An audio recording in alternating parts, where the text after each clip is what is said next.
Hello, what's up? In this video, I will be creating the first ever Nerf gun drone. First ever of its kind. Okay, well, we're gonna be making it anyways, and I'm gonna be stringing you along to show you exactly how I made it and all my struggles. Instead of spending all my time designing the shooting mechanism, I literally just copied it off the internet and made some small modifications. Shout out to little French Kev.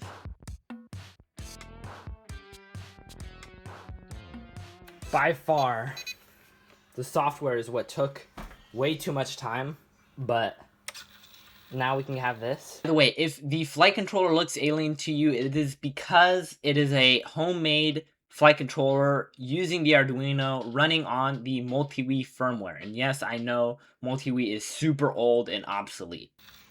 And then turn this off, boom. This is gonna shoot, it's gonna push the bullet out into here. The wheels will launch it.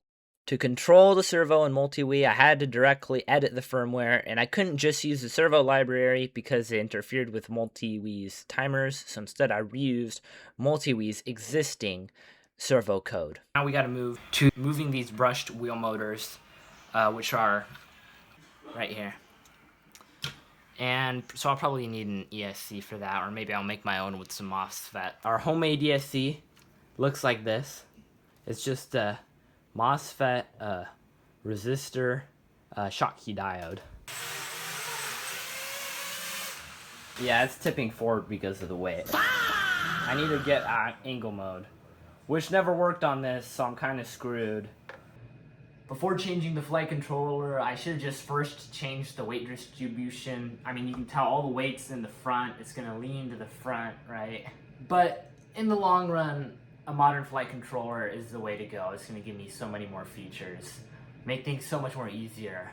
So I got the Aerosolfa here, the flight controller came. I heard it's just a rebranded Micro Air. Really good price, no reviews. Supports ArduPilot, Betaflight, iNav.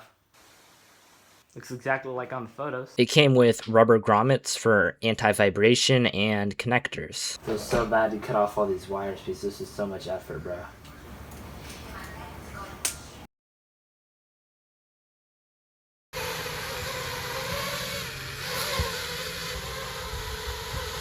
Bruh. I noticed that when I ran the flywheel motors, they created more wobble. When I was flying the drone, I experienced pretty strong drift. It was also really hard to fly the drone and flip the switch on and off to shoot the bullets at the same time. The whole dang thing fell apart. So it looks like this fell off. This is just glued, hot glued anyways. And the arm of the shooter thing fell off. And the propeller broke. It didn't look like it hit the ground that hard. So what happened there was that the shooting mechanism fell off the frame because it was just hot glued anyways. And so the shooting part fell into the drone motors, into the propellers, and that caused a whole host of issues. I actually used to have it screw into the frame, but I moved the shooting mechanism to the center, which is where the center of gravity is, and I was just too lazy to add the screws back in to reprint the whole thing. After this incident, my brother told me, why don't I just put the shooting mechanism underneath the drone so that it would balance better. Clever thinking Lucas's brother, but you forgot one thing, the pendulum rocket fallacy.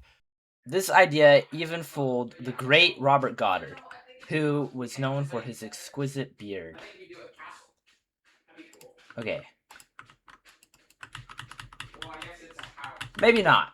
Maybe not. Maybe he wasn't. But he was known for his rockets, and that's what we're going to talk about. He made an interesting design choice. He put the fuel tank at the bottom. All the weight. He wanted the weight at the bottom. He wanted the heavy stuff at the bottom. What does this remind you of? What was he going for? Think of a pendulum. A pendulum has a fixed point right here, right? And with gravitational torque, and what is torque? It's rotational force around a pivot. And so it's going to self-correct. And it's going to go back to the center because gravity is pulling it. The idea was the same for this design, right? You have your rocket. It's a horrible rocket. And you have your thrust. He was thinking, you know, the thrust maybe points upwards.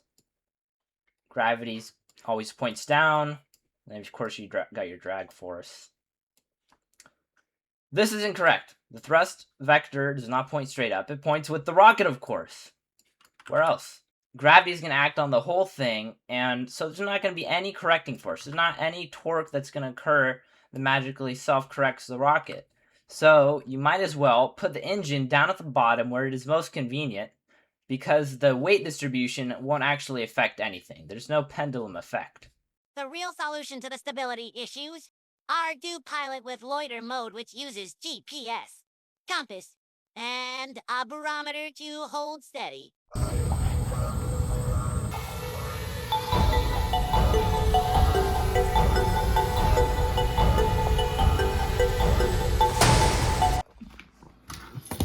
I boosted the motor power to 7.4 volts instead of 5 volts before. And I also increased the fire rate. Now it is really freaking loud.